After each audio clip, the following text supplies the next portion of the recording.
atışlara varmak üzereler. Teşekkürler hocalarım. Tebrikler. Tekrar ilimize hoş geldiniz.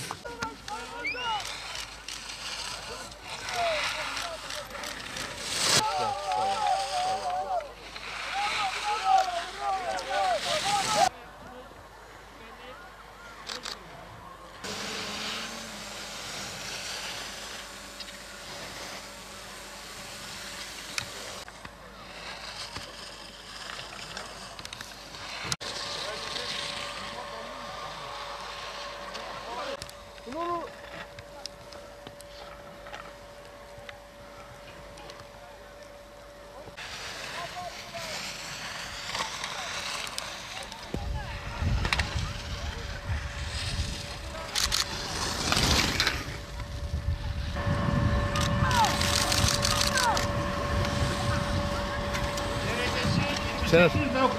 Sayı çektim.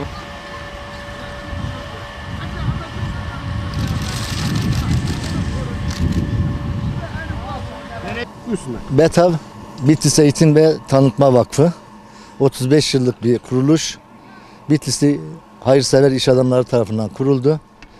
Etkinliğin başlangıcı eğitim üzerineydi ve bu konuda ciddi adımlar atıldı. Yurtlar yapıldı. Bundan 3 yıl evvel 1.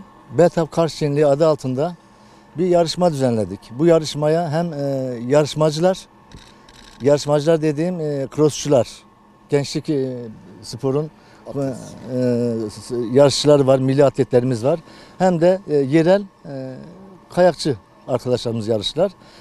Kadınlar, yıldızlar, gençler ve erkekler olmak üzere 4 kategoride bu sene kayakçıları yarıştırdık. Yıldızlar, kadınlar, erkekler olmak üzere de yarışlarımızı koşturduk. Yine her zaman olduğu gibi Eren ailesinin katkıları oldu. Ahmet Eren'in sponsorluğu altında gerçekleştirildi. Ve yarışmacılarımıza da altınla ödüllendirerek ödül verdik. İnşallah devamını getireceğiz. Spora bir nebze hizmetimiz olmuşsa ne ala çok sevineceğiz. Çok teşekkür ederim. Devamını da inşallah getireceğiz. BETAV'ın bugün düzenlenmiş olduğu Kars Şenliği yarışmalarına ikincisini yapmamız dolayısıyla çok mutluyum. Bitlis'teyim, Bitlis'e geldim. Bu organizasyonların daha sık ve geleneksel hale gelmesini diliyorum. Bunun için elimizden gelen her şeyi yapacağız. Bitlis halkının buna ihtiyacı var. Ben bugün çok duygulandım. Çünkü bu dağda 40 sene kayak kaydım. Yarışmalar yaptım. Bugün de bunu seyretmekten büyük mutluluk duydum. Bitlislere, hemşerilerime, buradaki bütün yardımseverlere, Eren ailesine çok teşekkür ediyoruz. Daha çok projelerimiz var. Yani Bitlis'ten Tatvan'a giderken küçük küçük tesisler yapmak, köylere küçük tesisler yapmak, kayakçı yetiştirmek niyetimiz. Bunları zamanla yapacağız. Tek bir sorunumuz var, Nemrut. Nemrut'ta da şöyle bir şey oldu. Biliyorsun geçmişte yapılan bir tesis var. Biraz hantal durumda kaldı. Orada da bir para bulunmuştu. Orada yapılacaktı ama sonuçta sit alanı ilan edildi. Orada da çalışmalarımız sürüyor. Onu da önümüzdeki yıllarda atağa geçtik. İnşallah Cumhurbaşkanlığından çözeceğiz. Oraya da bir tesis kazandıracağız.